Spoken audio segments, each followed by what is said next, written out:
Hey everybody, and welcome to my channel. My name is Kellman, and I am here to teach you everything that I know about modern jazz piano. Now in today's video, I'm going to be talking about the great Brad Mehldau, and I'm going to be showing you some things that I've learned throughout the years of studying his playing so that you can also understand what he's doing, understand a bit more about where he's coming from the theoretical perspective, and maybe be able to actually integrate some of what you yourself like about his playing into your playing. Now just as a quick disclaimer here, I know that obviously I did not come anywhere close to actually playing like Brad would play at the beginning of this video. I'm doing my best here, of course, but for me, this is about studying his playing, coming up with some actual methodology for understanding what he's doing, and figuring out if there's some really good ways that we can logically then take what he's doing and kind of import that into what we are doing. At the end of the day, this is not about giving you a way to just play exactly like Brad Mehldau would play. On the contrary, this is about giving you some tools to pick your favorite pieces of his playing and then actually integrate those into what you do in your own unique way. Also, really quick, before we jump into the video here, I just want to let you know that if you're really serious about taking your playing to the next level and you feel like working with me would actually help you to do that, I'd like to invite you to jump on a quick free call just to get to know each other a bit better, see if your goals would align with what I can teach, and see if I can help you out. So if that's something that interests you, feel free to click the link in the description of the video and you can get that set up. All right, now with all of that said and done, I'm super excited today to talk to you about my absolute favorite pianist of all time, the great Brad Mehldau. So in my last video about playing out over 2-5-1s, I actually talked about something that I referred to as a dissonance formula. When I say dissonance formula, all I really am referring to here is essentially a formula for playing some non-diatonic harmony or improvisation over a specific chord or tonality. So this obviously is not anything new. I'm just calling it a dissonance formula because I like to give everything names and everything a system. And for me, calling it a formula is a great way of basically capturing what it is in our minds and having a good organized system for learning this stuff. So just as a quick example, let's say we had an F major 9 chord here. Well, what we could actually do, or what our formula could be, would essentially be a major a half step below. So we would just play E major, in other words, over F, right? And we always want to resolve back nicely so what we did doesn't sound totally random. Now for me, Brad is someone who uses a ton of these formulas. And something that you find when you actually watch or listen to a lot of great players is that each one has some dissonance formulas that they repeat a lot in their playing.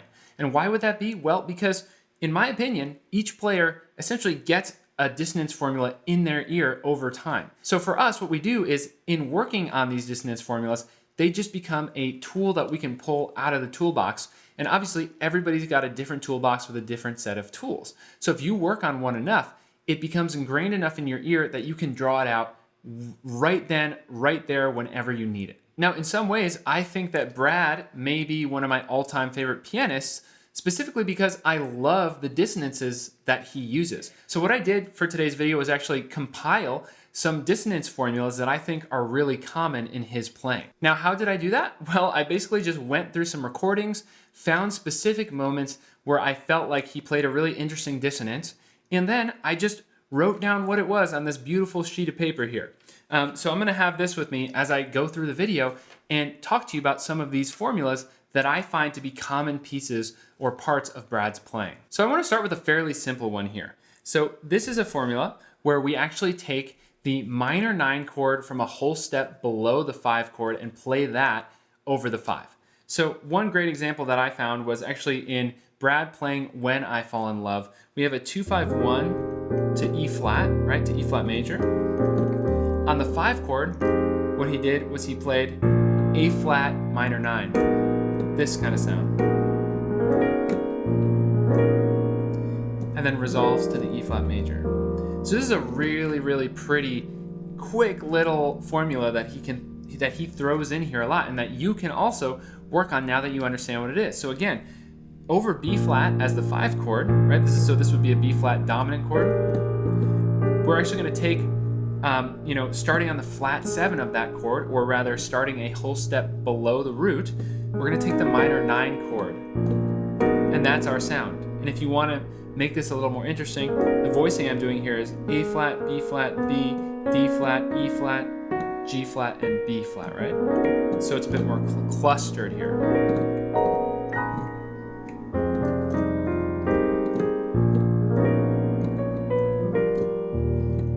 So that's a really, really pretty sound. Now, another one that you've probably actually been exposed to before and heard before, this is a pretty simple one. We're gonna play the tritone major over the 5 altered. And so this works really, really well, right? So when I've talked about, for example, a dominant pentatonic scale, how do we use dominant pentatonic scales? And of course, I've done several videos on that. If you wanna check any of those out, I'll be sure to link to those. But let's say we have a G altered chord, or rather G7 sharp 9 sharp 5. Well, the best dominant pentatonic scale here to play would be D flat dominant pentatonic. Why? Well, it's got a sharp 11, sharp 5, flat 7, flat 9, right? And a 3. So it covers a lot of good extensions here that match up with the G altered scale. Okay? So Brad, what he'll do is sometimes just, if he's got a 5 chord, he'll play it altered and play that tritone major away. So this is going to be D flat major over G7 sharp 9 sharp 5. And that's a lick that I just took right from Nobody Else But Me. That's one of my favorite Brad recordings and Brad solos of all time. If you want to check that out, that's at minute 143 of Nobody Else But Me. Now, next up, this is a really, really cool one, and this is something I've heard Brad do quite a bit. This is an awesome formula. I love this one, and I'm probably gonna steal it. So Brad, if you're listening, thanks for this, and sorry to steal this from you, but it's just too good. So let's say we've got a 2-5-1 here, A minor to D7 to, actually let's go to G minor, right? Because that's what's happening here in the recording where I took this from. So really what ends up happening is we do A minor, and then Larry Grenadier, the bassist, goes down to A flat, and then we go down to G, right? But more or less we can think of this as a 2-5-1 to G with kind of a tritone sub in the bass. So A minor to A flat minor to G minor. What Brad does is this. He improvises A minor, and then he does this. And we land on the G minor. So what is this chord? Well, first of all, this is a shape he uses a lot. Essentially what this chord would be really here is E major, add 2 or add 9, right? E, add 2 or add 9. That's what this is, but it's actually over G sharp here. I should be saying G sharp, not A flat, right? So we got A minor to that E add 9 over G sharp, resolving to the G minor. And it works great too, even if the bass is going to the 5, so.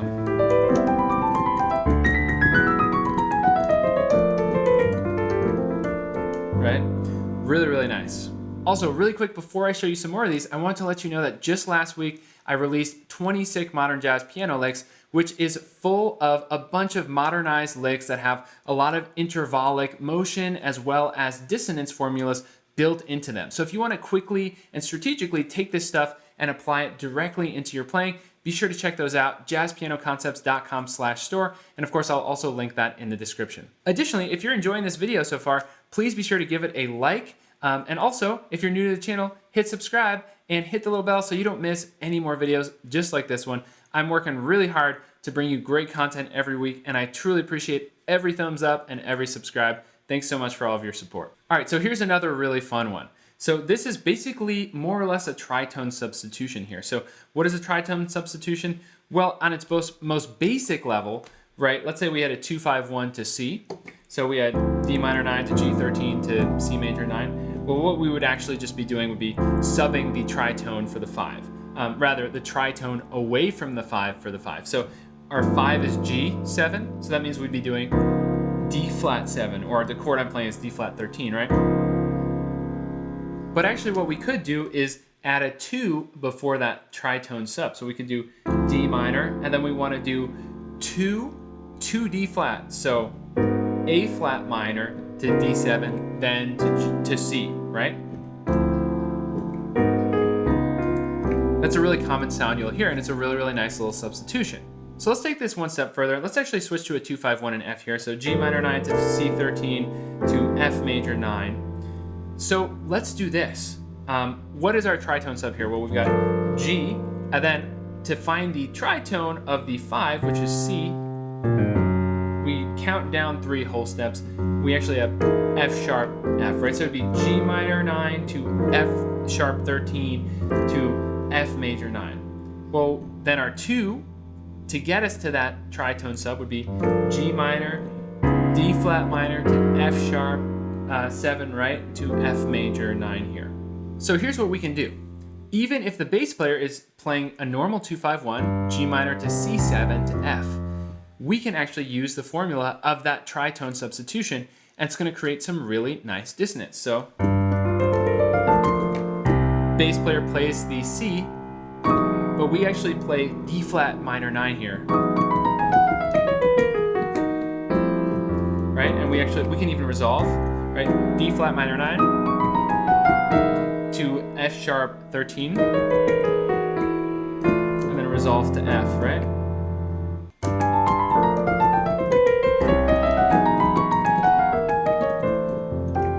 And that's really, really nice. So we could actually combine that with the last dissonance formula we talked about, right? So, because we could actually have 3, 6, 2, 5, 1 in F, right? So we could have A minor to A flat minor, but we do this E add 9 to G minor, D flat minor, and we land back at F. So let's try that one more time a little bit more fluidly.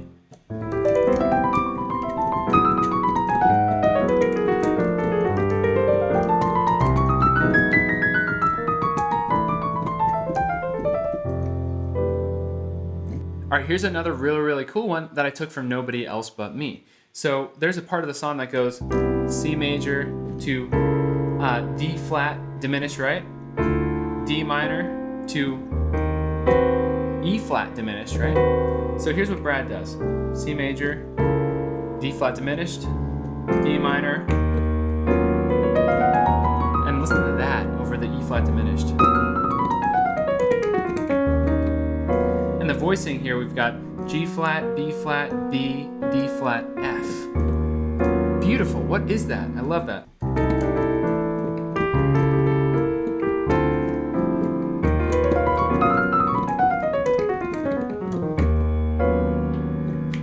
So what I'm actually going to call this chord is essentially B major 7 sharp 4 over E flat, right?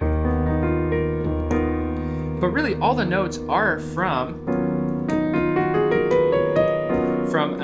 E flat Dorian here.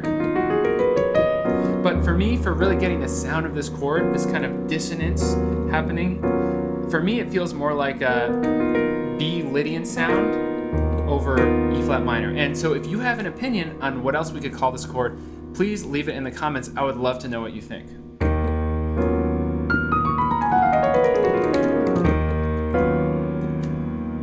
So that is also a beautiful little dissonance formula right there, right? We're essentially doing, we're doing a major step below Lydian over 1 diminished, right? So if you have E flat diminished, you can actually play B Lydian, right? Really, really interesting sound there. Now I'm gonna end here with a really, really common, Mehldau-ism here in my opinion. And that's for the 1 chord. And the reason I'm ending with this is because for me, this is so easy, so simple, and yet so interesting, something that almost no one else actually really does very often. But Brad does this kind of stuff all the time. So if we have just C major, right? Could be any kind of C major, could be C major 9, whatever, doesn't matter. Brad is going to replace it with C sus4, right? So not C7 sus4, just a C major with a sus4, or C add 4. Honestly, I'm not 100% sure what to call this chord. So again, in the comments, let me know if you have an opinion here. But we're basically doing a C major triad plus the 4. This sound.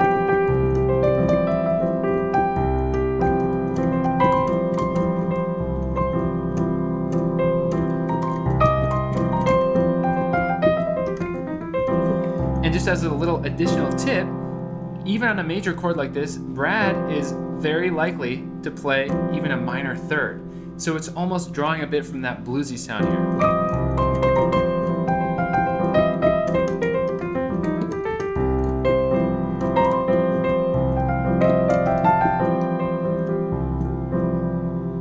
So just to finish things off here, I just want to tell you all a story as a quick little tribute to Brad here. So when I was around maybe 12 or 13 years old, I was already obsessed with his playing. So I actually went to see him play in New York City.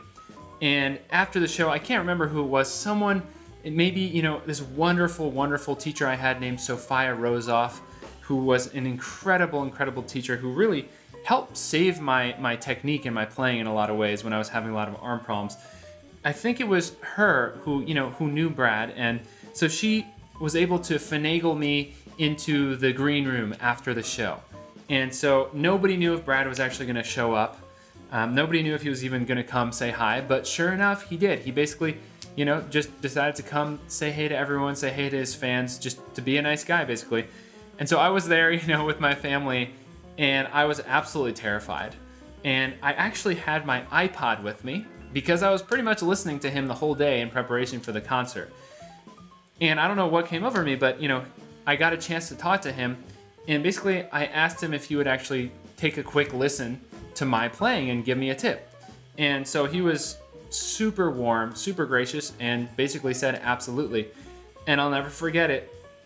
He actually took my iPod, put the headphones on, and it wasn't like a quick thing. He really stood there. He actually closed his eyes and listened to, I think, like a few minutes of the recording, just with us kind of standing there like, wow, Brad is listening to this. That's so cool, So anyway, he took the headphones off, and basically what he expressed to me, I don't remember the exact words, I wish I did, but he basically said that, he could hear that I was developing a certain maturity with developing my soloing. And he said that I should keep going down that path of, showing restraint and maturity and developing slowly, and not just going off and playing whatever. And so to be honest, he said it much more eloquently at the time with fewer words. But for me, I'll never forget that experience. And as a young kid who was really, really inspired by what he was doing, it meant so much to me that he actually stopped and took the time when he had tons of fans in the room to really listen and give me some real advice and really listen to how I was playing. I've always appreciated that. And, Brad, if ever for any reason you're watching this video, just want to say, seriously, thank you so much. That moment has inspired me for years and years. I'm, basically 30 now, and I've never forgotten that, so thank you. So that's it for this video. I actually want to dive into some other concepts when it comes to Brad's playing, so you all can expect some more How to Sound Like Brad Mehldau videos in the future. And again, if you consider yourself a student with serious commitment to really improving your playing or career or even your production or composition skill, I definitely want to help. So feel free to click the link in the description. You can get a free call set up just to get a feel for whether or not I can help you and whether it would be a good fit for us to work together. And one more shameless self-promotion here. Again, if you want to really hone in on these dissonance formulas and be able to integrate them into licks, well, I have just released 20 sick modern jazz piano licks in 2 different volumes focusing on different things. So if that's something you're interested in and you want to have this in all keys written out for you, ready to go, be sure to check those out, jazzpianoconcepts.com/store. Thanks so much again. If you got something out of the video, please click the like button. If you're new to the channel, please hit subscribe and the little bell for notifications. Thank you so much as always, and I will see you next time with more tips and tricks. All right, everybody, see you next week.